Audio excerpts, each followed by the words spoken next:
sudah tercover ya, yang di atas 1 tahun pakai struktur upah. Nah, tapi yang tidak menerapkan struktur upah, nah ini kenaikannya pakai apa? Dasarnya apa? Makanya seharusnya gubernur itu mengikuti atau membuat SK terserah terpisah, SK baru, ya bolehlah SK susulan setelah SK UMK udah diketok, harusnya buat SK lagi tentang SK UDUM itu.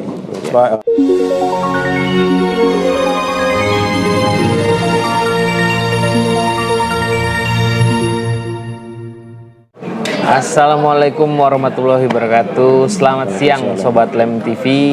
Kali ini jumpa bersama saya Wendy. Kita saat ini sedang berada di area kantin kawasan industri Muka Kuning, Kota Batam.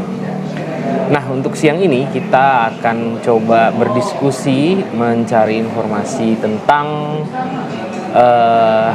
kondisi, atau kita tanya pendapat rekan-rekan dari sahabat-sahabat kita di keorganisasian Serikat Pekerja, bagaimana tanggapan mereka terhadap SK Gubernur yang terkait tentang UMK Kota Batam.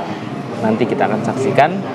Nah, untuk tamu kita kali ini akan kita coba wawancarai salah seorang pengurus dari organisasi FSP Lem SPSI, Bung Ari Prasetyo.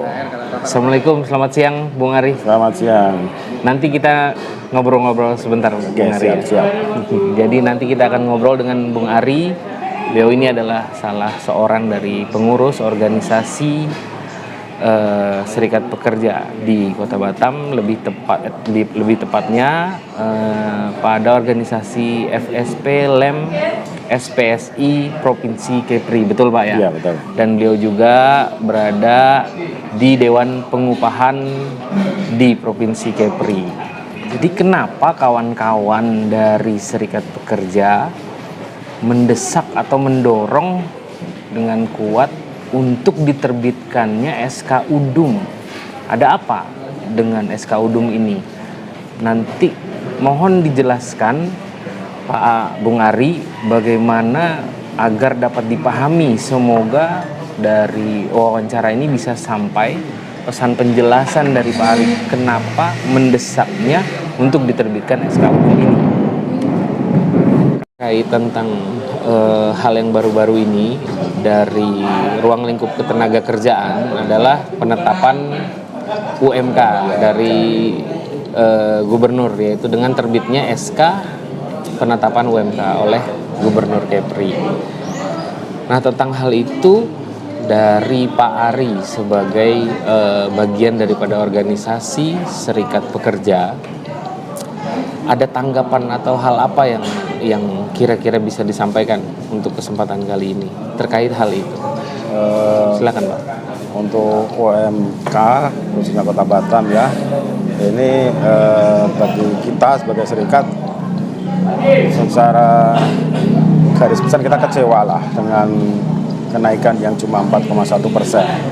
Karena kalau kita lihat kondisi inflasi aktualnya, itu inflasi kalau menurut saya itu inflasi itu apa yang disurveikan BPS yang 2,05 itu saya rasa dipertanyakan karena kalau kita lihat aktual di keseharian kita, beras saja naiknya berapa sudah sangat signifikan ya, tapi kok inflasi di Kepri cuma 2,05. Secara data statistik ya, 2,05 ya, 2,05 kan, tapi fakta kehidupan yang dirasakan ya itu kan nggak, harusnya lebih tinggi dari itulah. Harusnya lebih tinggi dari itu. Dan makanya kita juga mempertanyakan nih metode surveinya itu seperti apa, teknik sampling seperti apa.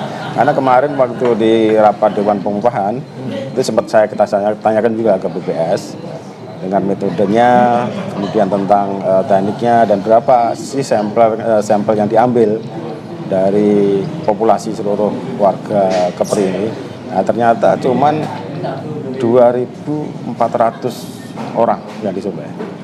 Ya, saya rasa dengan tekniknya, dia teknik klaster, jadi setiap daerah itu dibuat klaster, setiap klaster diambil 10 sampel, ada 240 klaster, jadi dikalikan 10, 2.400 sampel. Nah itu kalau dia berdasarkan klaster, tiap daerah itu kan kepadatan penduduk ini beda-beda ini. Iya. Itu beda-beda. Kalau dia ambil sama rata 10-10 semua, saya rasa Nggak relevan. nggak relevan, kurang ya istilahnya kalau oke lah mungkin secara apa ilmiah itu ilmiah, tapi apakah itu mewakili? Nah, itu yang kita pertanyakan juga. Ya artinya metode walaupun itu ilmiah, berarti Kewakilan dipertanyakan. data statistik atas angka inflasi tersebut tidak mewakili keadaan real. Ya betul. Nah, jadi gitu. Ya. Jadi sehingga menyebabkan bahwa kenaikan UMK yang seni di angka 4,1% ini dirasa atau dipandang kurang, ya dapat dipastikan kurang mencukupi kebutuhan Ya. para pekerja yang misalkan dia sudah berkeluarga dan memiliki anak dalam jumlah tertentu, misalkan kayak seperti itu ya. Ya perlu diingat juga bahwa UMK ini kan sebenarnya upah minimum untuk Karyawan. lajang yang kurang dari 1 tahun. Nah, pemerintah juga harusnya memikirkan bagaimana karyawan atau pekerja yang di atas 1 tahun atau yang sudah Payung berkeluarga. regulasinya. Ya, payung regulasinya harus ada. Maka sebenarnya di surat rekomendasi dari wali kota kemarin itu sudah jelas harusnya gubernur itu buat 2 SK. Yang pertama SK tentang UMK sendiri, yang kedua ada SK tentang upah di atas upah minimum atau UDUM. Nah, UDUM ini yang dipakai oleh nanti yang digunakan untuk pekerja yang di atas 1 tahun dan yang sudah berkeluarga tadi ya, dan kemudian ini cuma diberlakukan untuk perusahaan-perusahaan yang belum menerapkan struktur skala upah gitu. Nah, kalau di perusahaan dengan struktur skala upah itu kan secara tidak langsung sudah tercover ya, yang di atas 1 tahun pakai struktur skala upah. Nah, tapi yang tidak menerapkan struktur skala upah, nah ini kenaikannya pakai apa? Dasarnya apa? Makanya seharusnya gubernur itu mengikuti atau membuat SK terserah terpisah, SK baru, ya bolehlah SK susulan setelah SK UMK udah diketok, harusnya buat SK lagi tentang SK UDUM itu, upah di atas upah minimum, upah di atas upah minimum ya, untuk pekerja yang lebih dari 1 tahun. Oke Pak Ari, jadi yang diharapkan oleh rekan-rekan dari organisasi serikat pekerja adalah dengan ditambahkannya satu payung hukum terhadap yang akan berdampak terhadap para karyawan yang telah memiliki keluarga dan bekerja di atas 1 tahun, dan terhadap perusahaan-perusahaan yang tidak menetapkan struktur skala upah. Ya, betul. Inilah dia yang kenapa makanya menjadi penting untuk diharapkan bisa diterbitkan atau ditetapkan. Iya betul. Itu fungsinya SK UDUM itu. Karena struktur skala upah sendiri sebenarnya udah harusnya wajib ya, bagi perusahaan-perusahaan sudah diwajibkan. Tapi ada juga perusahaan yang belum menerapkan itu. Nah, makanya kan pemerintah juga nggak bisa gimana caranya mendorong mereka supaya membuat struktur upah. Makanya pekerja juga peduli, kita kejar pakai UDUM itu nanti. Kalau ada SK UDUM itu ya kita bantu. Jadi sebenarnya ini mau meringankan kerja pemerintah loh. Iya, jadi dorongan dari pihak organisasi serikat pekerja ini sebenarnya adalah dukungan, satu bentuk dukungan bagi pemerintah. Iya betul. Supaya bisa terciptanya satu nilai kesejahteraan yang merata ya. Iya. Di elemen karyawan pekerja di perusahaan-perusahaan yang ada di Provinsi Kepulauan Riau ini. Iya, khususnya di harapannya seperti itu ya Pak betul, ya. Ada lagi Pak tentang hal ini yang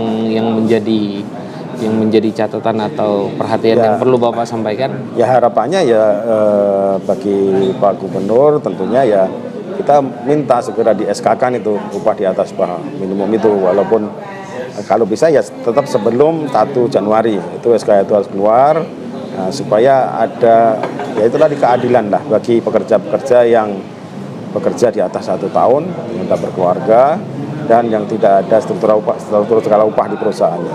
Itu harapan seperti itu. Gitu Pak ya. Oke, terima kasih. Di mana SK UDUM ini sangat perlu untuk bukan Kota Batam saja, tapi Kepulauan Riau. UDUM ini adalah upah di atas upah minimum.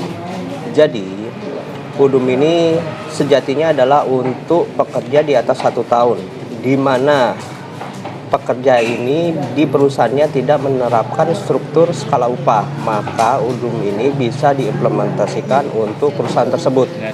Karena untuk keadilan, di mana jika karyawan yang baru bekerja saja sudah menerima upah 4.680.000, bagaimana dengan pekerja di atasnya?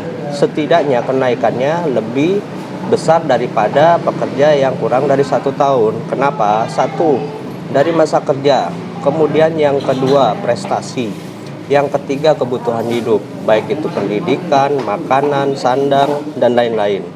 Untuk itu diperlukan sekali UDUM ini supaya sebagai jaring pengaman. Itu pun jika perusahaan tidak menerapkan struktur skala upah. Inilah pentingnya UDUM sebagai jaring pengaman dan upah berkeadilan bagi pekerja yang di atas 1 tahun. SK UDUM ini menurut saya sangat penting sekali. Karena apa? Ini untuk karyawan yang masa kerja di atas 1 tahun. Kalau yang untuk 1 tahun ke bawah kan sudah jelas, itu sesuai dengan SK Gubernur yang saat ini setelah diterbitkan.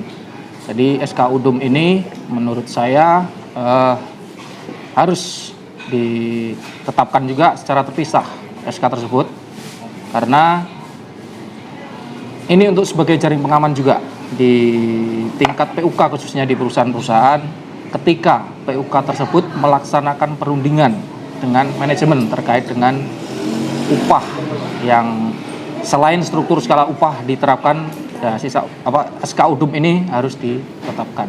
Selesai itu. Oke, jelas kawan-kawan, tadi keterangan-keterangan dan penjelasan-penjelasan dari Bung Ari dan kawan-kawan yang lain juga bisa mencerahkan pemikiran kita sehingga paham kita. Semoga video wawancara ini bisa sampai kepada pihak-pihak terkait dalam hal ini adalah pemerintah Provinsi Kepri agar dapat bisa dipahami sehingga memiliki kepahaman yang sama. Terima kasih. Assalamualaikum warahmatullahi wabarakatuh.